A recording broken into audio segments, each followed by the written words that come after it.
자, fx를 gx에 관련된 식으로 나눴고 또 몫을 알려줬고 그때 나머지도 이제 gx를 포함하는 식으로 알려준 상황입니다.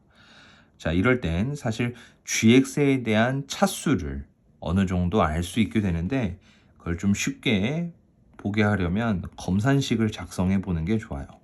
그래서 가에 해당되는 검산식을 한번 써보면 자, 여기 나누는 제수 곱하기 목 더하기 나머지 이 상태로 확인을 해봅시다. 자, 사실 완벽하게 알 수 있는 건 이 제수와 나머지 부분에 대한 차수 관계입니다. 우리는 알고 있기를 제수에 대한 그 차수가 나머지에 대한 차수보단 반드시 크다라는 걸 알고 있죠. 사실 이 부등식을 만족하는 gx의 차수를 찾아주면 된다라는 말입니다.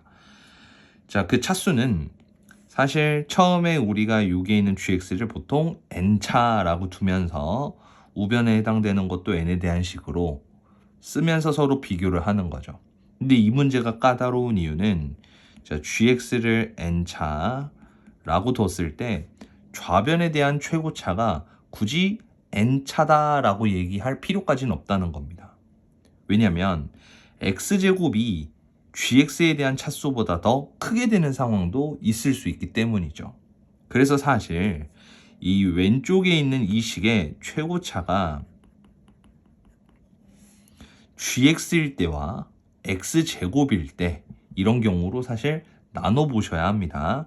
자, 그래서 우리는 최고차가 gx일 때, 다시 말하면 n차일 때, 그리고 두 번째는 2차일 때 이렇게 나눠 보겠다는 소리입니다. 물론 간접적으로 gx가 n차라는 말은 n은 몇보다 큰 걸까요? 네, 맞습니다. 2보다 큰 상황을 뜻하는 것도 맞겠죠. 반대로 여기가 2차가 된다는 소리는 n은 2보다 작거나 같은 상황을 얘기한다라고 보면 됩니다. 자, 그때 나머지도 한번 생각해 볼게요. 나머지는 만약에 여기 n이 2보다 컸다면 이 부분은 제곱이니까 2n차라고 생각할 수 있겠죠. 그럼 이 2n차는 2차보다 크기 때문에 이때의 최고차는 무조건 2n차가 됩니다. 근데 이 경우는 반드시 여기에 있는 부분이 크다라고 얘기할 수 없죠. 오히려 2n 부분이 더 큽니다. 따라서 이 상황에서는 모순이 발생하기 때문에 체크를 안 하셔도 되고요. 자, 두 번째, 여기가 2차인 경우, 다시 말하면 n이 2보다 작거나 같은 경우를 볼 건데요. 그때도 마찬가지 차수는 여기 2n과 n을 비교하면 됩니다. 자, 근데 2n과 n을 비교하는 것 자체도 n이 1일 때와 n이 2일 때에 따라서 경우가 달라지죠. 그래서 사실 앞에서 우리가 분류를 했었던 자, 여기를 그래서 n이 2일 때와 n이 1일 때로 더 구체적으로 나눠 보겠습니다. 당연히 n이 2 이하였을 땐 여기 왼쪽 최고차는 그대로 2차입니다. 자, 첫 번째 경우부터 n이 2였을 경우는 우변은 2의 제곱이라 4차, 여기는 확실한 건데 이 역시도 마찬가지 우변이 차수가 더 크기 때문에 바로 모순이다라는 걸 확인할 수 있고요. 자, 마지막 n이 1이었을 때 왼쪽은 2차고 오른쪽은 1차를 제곱했기 때문에 2차가 되겠죠. 자, 그러면 우변은 결과가 어떻게 될까요? 좀 많이 디테일하게 생각해 봤다면 여기는 뭐 개수가 요 뒤에 있는 개수와 달랐을 때는 2차가 될 수도 있고요. 뒤에 있는 x제곱과 차수가 동일해지는 경우는 1차가 되기도 했을 겁니다. 자, 그 두 경우 중에서 가능한 경우는 자, 여기는 똑같기 때문에 위에 있는 이 크기 비교에서의 또 다른 모순이 생기는 거고 이제서야 가능한 2차보다 작은 1차 이 부분이 나타날 수 있겠다라고 확인할 수 있습니다. 결론적으로는 우리가 이 상황이 벌어지기 위해 알 수 있는 건 gx는 몇 차식이다? n이 1이다 라고 했기 때문에 1차식이 된다라는 거고 더 나아가서 이 두 개를 구분지었던 x에 대한 개수 그 부분은 뒤에 있는 거와 맞아야 했기 때문에 x의 개수는 바로 1이 되어야 합니다. 물론 선생님 마이너스 1도 될 수 있는 거 아닌가요? 할 수 있겠지만 gx의 최고차항이 양수다, 그 개수가 양수다라는 표현이 있었기 때문에 우리는 1로 단정할 수 있습니다. 자, 그럼 gx는 결과적으로 식을 써보면 x 더하기 뭐 k 이런 형태로 표현할 수 있다라는 게 되겠죠.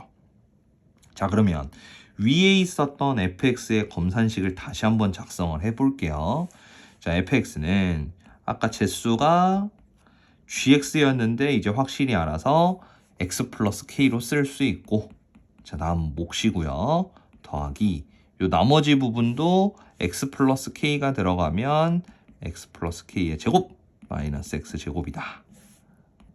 한 번만 더 정돈해서 쓸게요. x 더하기 2에 전기했다고 하면 2kx 플러스 k제곱이라고 쓸 수 있습니다. 자, 그럼 우린 사실 이 k값만 알면 fx는 완벽하게 정복이 된 거네요. 그래서 우리가 아직 쓰지 않은 나의 조건. 자, 나의 조건은 사실 이 gx가 1차식이라는 거를 알았기 때문에 완전히 나머지 정리를 이용해서 조건을 쓰는 게 좋을 것 같습니다. 그러니까 다시 말하면 여기가 x 플러스 k를 넣었을 때 나머지가 0이니까 마이너스 k를 대입하면 0이다 해서 f의 마이너스 k가 0이다 라는 걸 쓸 생각입니다. 자, 그거를 밑에다가 써볼게요. 자, 나의 조건은 x 대신에 마이너스 k를 대입하는 거죠. 정리하면 k제곱 마이너스 k는 사라졌고요. 여기도 마이너스 k, 여기 마이너스 2k제곱인데 k제곱이랑 계산하면 이렇게. 자, 한 번 더 전개하면요. 마이너스 k 세제곱 플러스 k제곱이다 이렇게 써지고, 위에서 조건이 0이라고 했기 때문에 우리는 k에 대한 값을 알 수 있게 됩니다. 자, 인수분해를 하려면 k제곱으로 묶는 거니까 마이너스로 꺼내서 이렇게. 결과는 뭐가 되죠? k는 0이 되거나 또 1이 된다라고 확인하는 것 같습니다. 자, 이렇다는 거는 gx도 결정이 둘 중에 하나, fx도 그에 대응하는 결정이 둘 중에 하나가 된다라는 건데, 둘 다 답이 될 수는 없는 것 같아요. 또 왜죠? 조건으로 아직 쓰지 않은 f0이 0이 아니다 라는 말이 있기 때문이죠. 그래서 그 조건이 언제 발생하는지 한번 확인을 해보도록 하겠습니다. 자, 그거는 또 이 안에서도 k가 0이 되는 경우와 k가 1이 되는 경우에 조건이 뭐라고요? fx죠. 그러니까 fx를 써보는 겁니다. 자, 그럼 fx는 다시 x제곱 플러스 x 또 x 더하기 2 그리고 k가 000 들어가면 이렇게 되죠. 어떤가요? f0은 0이죠. 따라서 이 결과에 대한 또 위의 조건이 모순이기 때문에 k는 0이 아니다 라고 또 확신할 수 있고, 그러면 k가 1이구나 라는 생각으로 이제 마무리를 해보시면 될 것 같습니다. 혹시 모르니 f0이 0이 아닌지도 직접 확인하면서 갈게요. 플러스 1 x 더하기 2 그리고 2x 플러스 1 이렇게 써집니다. 어떤가요? x 대신에 0을 넣어보면 2 더하기 1이니까 3이 나오죠. 따라서 위에 있는 조건을 만족합니다. 자, 이제 마지막. 그러면 f2를 찾자라고 했기 때문에 x 대신에 2를 넣어보면 여기는 4, 2, 1, 7이 되고요. 4 더하기 1. 따라서 28에다가 4를 더한, 아니죠, 5를 더한 33이 되게 됩니다.